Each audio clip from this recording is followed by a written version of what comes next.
Всем привет! Что будет, если телефон положить в микроволновку? Телефон все работает на 10 секунд. Повторюсь, на 10.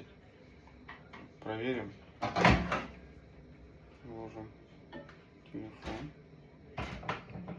Закрываем и считаем. 1, 2, 3, 4, 5, 6, 7, 8, 9, 10. Не будет ничего, если микроволновку не включать.